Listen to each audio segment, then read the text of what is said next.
Everyone's tripping balls in medically safe environments led by qualified practitioners. Over the last few years, the use of psychedelic therapies has taken off in an absolutely wild way, especially since the pandemic. More and more people dealing with a range of mental health issues are trading in traditional treatments like antidepressants for these new alternatives that, as a result, are no longer viewed as radical. Ketamine therapy has become increasingly popular in recent years, especially after the FDA approved a nasal spray version of the drug for treating depression in 2019. Also, more and more states have legalized or decriminalized psilocybin in recent years, and there's actually a growing body of research on MDMA. I've talked about this a number of times on the show, but this time I want to dive a little bit deeper into kind of what's the next frontier. Because this very much feels like what marijuana legalization was 10 years ago. And in fact, because there's so much to cover with this rapidly developing industry, over the next few weeks, I'm going to kind of cut this into blocks. And we're going to be talking to a range of different people who can give us different perspectives. So to kick this thing off, I wanted to look at the science behind these life-changing psychedelic therapies. So we talked to Matthew Johnson, professor of psychiatry and behavioral sciences at Johns Hopkins and an expert on psychedelics and human consciousness, with Matt explaining why psychedelic therapies are so much more effective than conventional ones. Psychedelics, in the right context, provide an experience that people tend to learn from, and they change the way they're living their lives and the way they think about themselves because of that experience. So in that sense, it really makes this therapy more like psychotherapy, so talk therapy, which we know for a lot of disorders is extremely effective. So this is kind of more like medication facilitated talk therapy, or maybe even a better analogy, it's more akin to a life event. So people will say something happened in their life that changed them. Maybe they had their first child, maybe they fell in love, maybe they visited another culture for the first time, and it kind of changed their perspective of seeing the world in an ongoing way. With Matt saying that's because unlike typically prescribed psychiatric medications, psychedelic treatments fundamentally alter the pathways in your brain. Specifically, they target a certain serotonin receptor, but that's just the first domino in a long chain that keep falling into place. We know kind of down in that downstream domino effect that there are massive changes in the way the brain is communicating with itself, essentially. So you see, it's called global connectivity. Basically means we see brain areas that don't normally move and groove together. Now it's like those distinct brain regions they're synchronized. It suggests that there's communication between those brain areas that doesn't normally occur. But on the flip side, areas of the brain that typically do communicate with each other no longer do so with the same frequency. And that's probably the basis in some way for the claims of altered perception and altered, kind of having these aha moments where one can see one's problems from a different perspective and come to a resolution over them. Now, notably here, Johnson emphasized that these therapies are not for everyone. People with heart conditions and psychotic disorders like schizophrenia are groups that have a lot of risk factors. And although people who are more anxious or neurotic might be more likely to have a difficult time, Johnson said that shouldn't be a reason to prevent these folks from seeking these treatments or that they won't work. In fact, it's the opposite. It may be that some of those folks may be in more need of treatment, and we should also keep in mind, even though we do our best to minimize the so-called bad trip, meaning strong anxiety or panic, even with the best effort, at a high dose, about a third of the people will report very strong anxiety, essentially a bad trip. We don't have evidence that actually makes the therapy worse. In fact, a lot of people say, not everyone, but that going through those bad trips, and that can be intense sorrow, fear, panic, anxiety, that going through that and coming out the other side is very cathartic. In other words, going through that difficulty helps them resolve some of their issues. Now, to be clear, Johnson stressed that this just pertains to clinical settings, because while scientists aren't really seeing negative long-term effects on patients who have had bad trips in these environments, research he's personally conducted found that if you take people with depression and anxiety out of these structured settings, the drugs can make the anxiety worse. And that's because when they're in a controlled setting, they're extensively screened for conditions that put them at risk, and there's a lot of preparation and monitoring in addition to integrated follow-up care. So Johnson says while it is important to keep in mind those limitations, it also should not undermine the incredible things that he and other scientists have seen here. And easily one of the most powerful aspects of that is just how long these treatments are effective after they're administered when compared to antidepressants and SSRIs, which stop treating your symptoms when you stop taking them. And Johnson saw that firsthand in a study that he did with cancer patients who had depression and anxiety because of their cancer. We saw reductions that were just as decreased, the reductions in depression and anxiety were just as strong, and these were very large reductions. 6 months later, as they were about a month after the session, which are the 2 times that we assessed them, that was from, in that case, a single high-dose administration. It just flies in the face of the typical psychiatric model that you would take a substance and then still be feeling better because of it, 6 months later. With Matt saying that his colleagues at NYU did a similar study, tracked down patients a while after, and found similar attributes an average of 4 to 5 years later, which is amazing. That's the really exciting thing. I mean, it appears that in some people, this may be indefinite. But both the positive and negative long-term effects are something that scientists need to keep studying, and that's hard because of government regulations on these drugs. With Johnson explaining that because most of these psychedelics are categorized as Schedule I drugs, it's much harder to research them. This despite the fact that science tells us they are much safer in terms of public health and societal impacts than legal substances like alcohol and tobacco, as well as other illegal drugs like meth and cocaine, which ironically are actually Schedule II drugs and much easier to study than Schedule I drugs. And yet Johnson saying that if psychedelics hadn't been placed in the most restrictive category back in the 60s and the 70s when the Controlled Substances Act was enacted and the scheduling system was set up, things would be a lot different. We would unquestionably be further. I mean, a lot of these studies, for example, treating addiction and cancer-related distress, I mean, that's picking up from studies done in the late 60s. It would have depended on the results, but we could be right now, 20, 30 plus years into, FDA-approved psychedelic therapy for alcohol use disorder or alcoholism, and how many thousands or more people could have been helped by this. But the good news here is that all of that is changing very fast. I mean, I've been doing this research for about 20 years, but it's only really in the last few years that the rest of the world has caught on and really started taking this stuff seriously. And Johnson says that a change in public perception is breaking down stigmas and creating pressure on both state and federal policymakers to catch up with the times. And actually, it's the federal government that he's the most confident in here. In fact, he said we're probably within just a few years of seeing potential FDA approval for psilocybin and maybe just a year or two away from potential approval for MDMA. But sort of like cannabis, once it gets into, once your aunt or your grandma has had a treatment, and it's like, oh, once you start meeting people that haven't gone crazy and, are just, and have been helped, it just starts to normalize things. But as for state-level policies, which is really where we're seeing a lot of the action right now, Johnson emphasized the need for state policymakers to really tread carefully here, specifically saying that he's concerned that in the early days when we're seeing some of these laws first being implemented, they absolutely need the same mechanisms to ensure the same type of safety standards and screening that are necessary for success. Right? And that goes back to his point that even if someone has a bad trip in a clinical setting, the treatments are still effective. But if it happens in an unstructured setting, then things can get really bad. But if regulations are lax and enforcement's uneven, as was the case during the early days of legal medical cannabis, particularly in California, that creates a lot of room for people who are literally using mind-altering drugs to be put in dangerous situations. And alongside that, there's also a high potential for abuse from bad actors in these new legal landscapes, right? That could come in the form of therapists who take advantage of clients who are using drugs that blur boundaries. And even more subtle than that, something I've been speaking more about, and I've even seen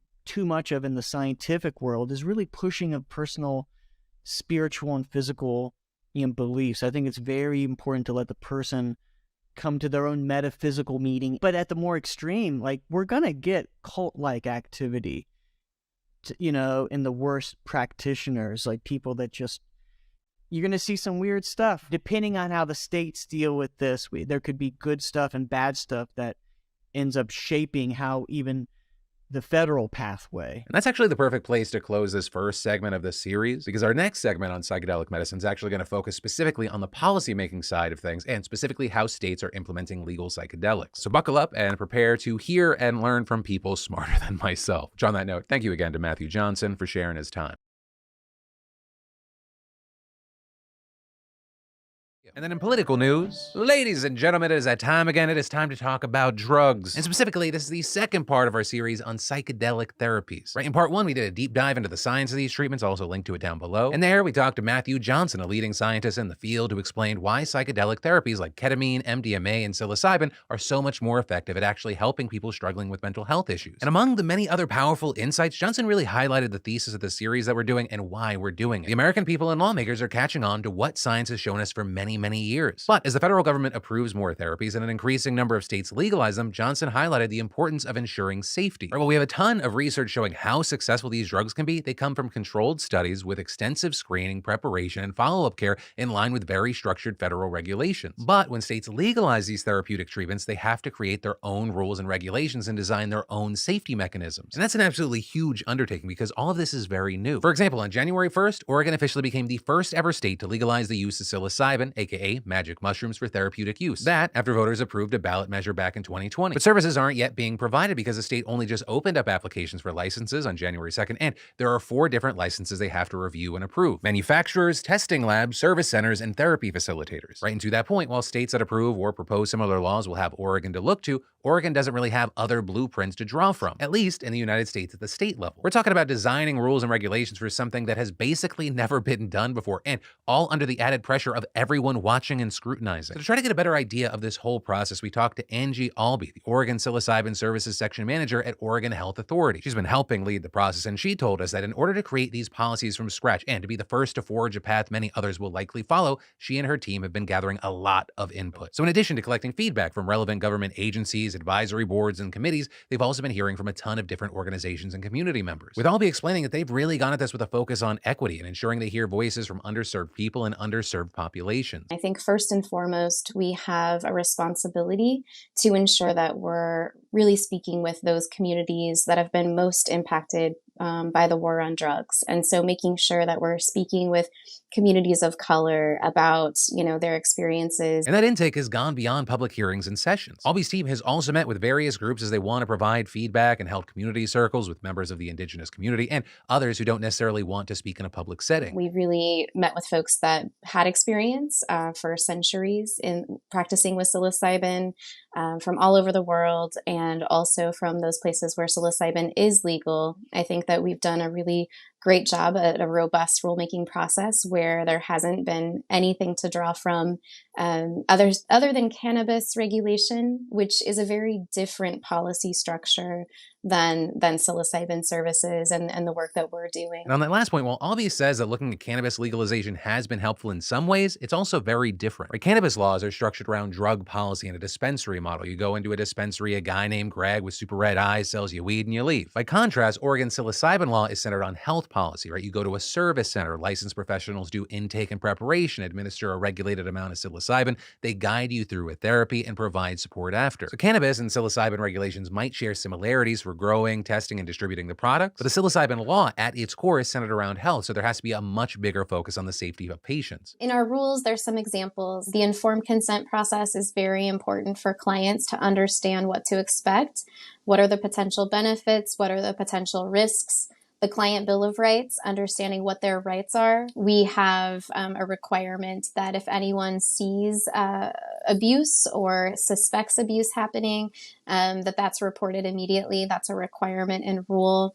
We also have a transportation plan, so people are not going to be able to get behind the wheel of their car or operate heavy machinery after they leave an administration session. There's also safety and support planning considerations. We know that it's not just the psilocybin itself, but the preparation, the support during an administration session, and the support that comes afterward in the integration sessions. Albee also told us that one of our team's biggest priorities is ensuring there are safeguards to prevent practitioners from abusing clients in a very vulnerable mental state. So in addition to setting requirements to ensure that the people facilitating the therapy do certain training and meet certain standards to get licensed, they're also required to go through criminal background checks. Though Albee did know that there is an equity element there that makes it so that people with convictions aren't automatically disqualified, but can be assessed to see if their history is a risk or not. And those are just some examples, right? In addition to safety, because the entire purpose of this law is to provide mental health services, there also has to be a big focus on people's ability to access care. And that includes both the physical ability to access services and the ability to afford them. But there are also some big hurdles there. In regards to physical access, Albee says that there's been backlash and resistance from local governments because of the stigma around psilocybin and the misconception that the law is going to be administered through the dispensary model like cannabis. Right, that dispensary model has prompted backlash from local governments, with some jurisdictions even responding by making zoning and land use laws more strict, so grow houses, testing labs, or centers are restricted from operating there. And some have actually even banned psilocybin operations outright. And on the note of affordability, because insurance won't cover these services,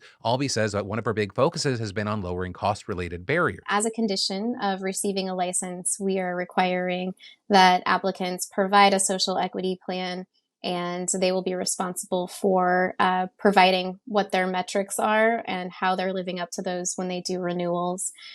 We want to build on that work more, but I think it's a great place to begin. Beyond that, Health Authority and its partners are also looking at ways to subsidize care and to help provide resources for people who want to become licensed but face cost barriers. And again, these are just some examples. Now, as far as exactly when these services will be up and running, Albee says it's hard to say exactly because there are a ton of moving parts here. Or the licensing process is still underway and each license has different requirements. Facilitators have to train and take exams, while labs, producers, and service centers have to have inspections and figure out zoning laws. But Albee says that she expects the services to kick off sometime later this year. I do think that by 2023, we will have doors opening, and hopefully by Q2 or Q3 of this year. And let me just make that clear because this is a huge deal. The first ever legal psilocybin program in America will be up and running very soon. And Albee says that she hopes that Oregon's law will forge a path for other states that want to legalize psilocybin, especially when it comes to focusing on equity and structuring laws around health policy frameworks over drug policy frameworks. I do hope that any other states that are considering doing this work really learn a lot about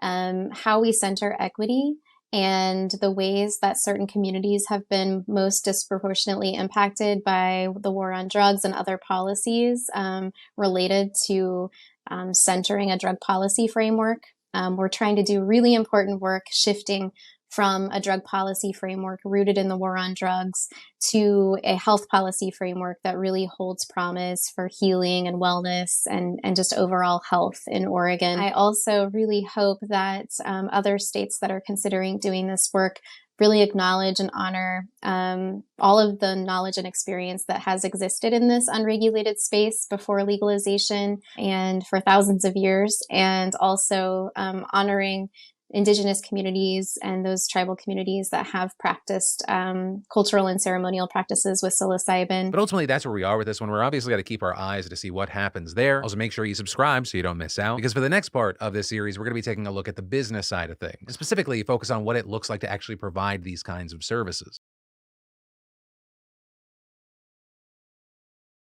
Is telehealth the future of psychedelic therapy? That's a big question that many in the space are asking, as the use of these practices has been growing in recent years, and especially since the pandemic totally upended discussions and practices around mental health, both for better and for worse. Right, and actually, I'll mention, if you missed it, over the past few weeks, we've been taking a deeper look into the psychedelic therapy boom from a number of different perspectives. I'll link to them all in the description, but in the first two segments, we talked about the science behind these effective therapies and the policy making that goes into shaping these new legal landscapes. But for the final two parts of this series, I want to bring it down a notch and zoom in on what the implementation of legal psychedelic therapy actually looks like in the real world. Right, what it's like to provide and receive these services. But to do so, we really only have one drug to look at: ketamine. Or while more and more states and cities are legalizing other alternatives, those policies are still being hammered out, and the services are not yet widely available. Ketamine, though, by contrast, has become more and more available. And to give you some context here, ketamine was first approved by the Food and Drug Administration back in 1970 as an anesthetic for humans and animals. But it also had a broad scope of off-label uses, which means a licensed practitioner can legally prescribe the drug for other purposes not specifically approved by the FDA. And so as a result, the range of possible uses for ketamine has been expanding, particularly as a treatment for numerous mental health conditions like depression, anxiety, PTSD, OCD, bipolar, and more. So that whole field's been growing and growing, but it really took off in 2019 when the FDA for the first time approved a nasal spray version of the drug for treatment-resistant depression and acute suicidal ideation. After that, we saw tons of clinics popping up to provide these services. But then ketamine therapy exploded even more during the pandemic, specifically in 2020, because that's when the DEA temporarily waived a rule that required healthcare providers to see their patients in person before they could prescribe certain controlled substances like ketamine. Because with that, we saw a massive wave of telehealth startups offering this life-changing psychedelic therapy from the comfort of your own home, typically in the form of dissolving tablets. One of the biggest startups in the space is MindBloom, which provides remote ketamine therapy. So to try to get a better idea of what psychedelic therapy services actually look like in practice, we talked to MindBloom's founder, Dylan Bynum. Especially because as a major industry leader, MindBloom's really illustrated how the telehealth waiver has been a total game changer in pushing the psychedelic therapy movement forward. MindBloom's available in 36 states, reaching about 85% of Americans. We have a network of over 250 providers who are providing care across the country in those states. We're facilitating through our platform of clinicians around 150,000 treatments every year right now and growing. We, I believe, are targeting getting to 39 states this year. Biden also noted that there are a handful of states that have prohibitions on prescribing controlled substances remotely, but still, it's an absolutely massive reach. Right? By operating a telehealth platform in numerous states, companies like MindBloom are able to reach way more people than traditional in-person clinics. And as a result, MindBloom's been able to help a lot of people who might not normally seek this kind of therapeutic treatment. Because something that Biden mentions is that you have this stigma around psychedelics. Right? Many people think that this is some radical new emerging therapy that's pretty much only used by millennials and Gen Z. But in reality, many of the people who seek these treatments are those who have been struggling with mental health issues for decades and have felt like traditional treatments like talk therapy, SSRIs, and antipsychotics are not getting the job done. Our average client is around 41 years old. We actually have more clients over the age of 57 than in their 20s. But it also goes beyond that and helps people who may not have been seeking any kind of care otherwise. Another interesting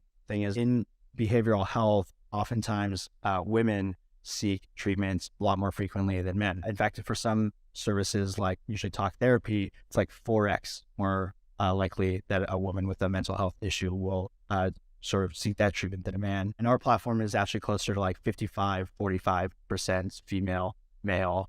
So there seems to be something about ketamine therapy and maybe psychedelic therapy as a treatment that is speaking to men and sort of opening up access to men as a viable treatment pathway, which is helping maybe a lot of guys who previously weren't seeking mental health care treatments that should have been actually seek them out for the first time. And Biden says that access to services that remote ketamine therapy has provided is one of the biggest advantages. Right before this was an option, many people were just unable to access this care because physical and geographical barriers. For plenty of people, the nearest clinic may be hours away, but because this is psychedelic therapy, they can't drive themselves after treatment. So they either have to find someone to drive them to every single session or take a lot of time off work. But with telehealth, ketamine therapy is now an option for way more people. And this newly increased access also goes beyond geography. One of the big benefits of remote ketamine therapy is that it's helped really reduce the cost for people in a way that has allowed a lot of people to afford it. For instance, as I mentioned, when I started MindBloom, the average cost of a ketamine treatment in person was $600 to $1,000.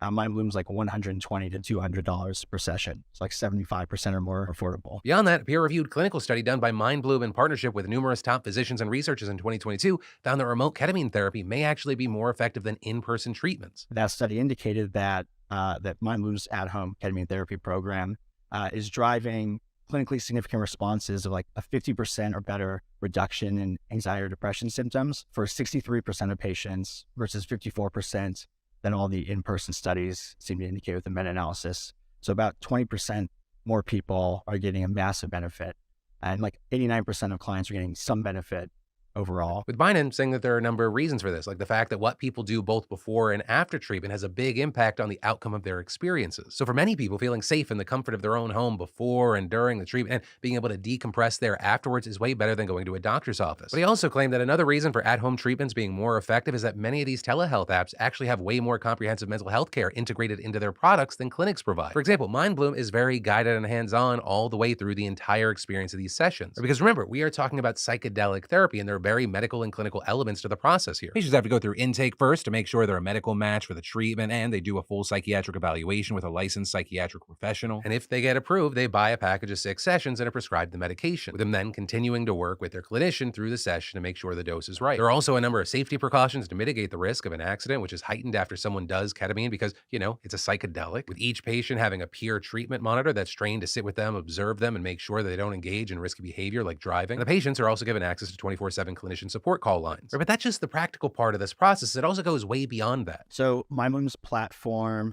provides this comprehensive program that's not just the medication, but also combines specialized content, coaches who we call guides, who are specifically trained in how to help people get the most out of ketamine therapy experiences. So preparing for it, going through the experience, which has its own learning curve and skill set, and then integrating the experience afterwards. Group integration circles where patients meet with other patients facilitated by a guide to share their experiences, process them, and get advice, and like group therapy, all delivered through a mobile app that's sort of like Calm or Headspace, but for psychedelic and ketamine therapy. And then the sessions themselves are done with an eye shade on, headphones, and then using one of the different guided sessions that we have on the MindBloom app. And before every session, people are going to write intentions for every session. And then after, they're going to journal on the session, either in their journal or in the app. So clearly, the DEA waiver for controlled substances like ketamine to be prescribed remotely has had a huge impact on forward progress to increase access to psychedelic therapies and, as a result, help normalize those. Now, with all that said, there have been concerns about the future of the industry here because with the end of the COVID public health emergency, some have speculated that the government would let the telehealth waiver expire. But just at the end of February, the DEA announced proposed rules for permanent telehealth flexibilities. And Biden, who has been involved in lobbying Congress and the federal government to do exactly that, says he's confident that telemedicine is here to stay. And what's more, he also said that telehealth companies like his own will expand into other kind of psychedelic therapies once those drugs are approved by the federal government. With Biden, like other experts that we've talked to in this series, saying that federal approval is more of a question of when than if. With him specifically noting that MDMA therapy clinical trials are in very late phases and the organizations running those trials are in discussions with the FDA about approval, potentially as early as next year. And so once that happens, there are going to be thousands, tens of thousands maybe of medical providers who will begin offering this to people who are medically appropriate and could benefit from it, which can be a lot of people. And Mind Bloom assuredly will be one of them. It's also not just MDMA. Biden has his eyes on psilocybin. That is in phase 2 clinical trials of 3 phases of clinical trials, and might be a couple years behind MDMA therapy. But both of those drugs were designated breakthrough therapies by the FDA a few years ago. The Biden administration recently published a letter saying that these medicines are so important for our veterans and beating the mental health crisis, that they're also working on how to fast track making sure that these medicines get to as many people who could benefit as possible. So for now, we're going to have to wait and see. But in the meantime, keep an eye out for the 4th and final part of the series because we're actually going to talk to one of Mind Bloom's clients. Because while all these interviews have been very cool and very informative, the one thing that's very special, I think adds a really important element to this, is the human element. But in the meantime, let me know any and all of your thoughts on this topic or maybe even your experiences on this topic.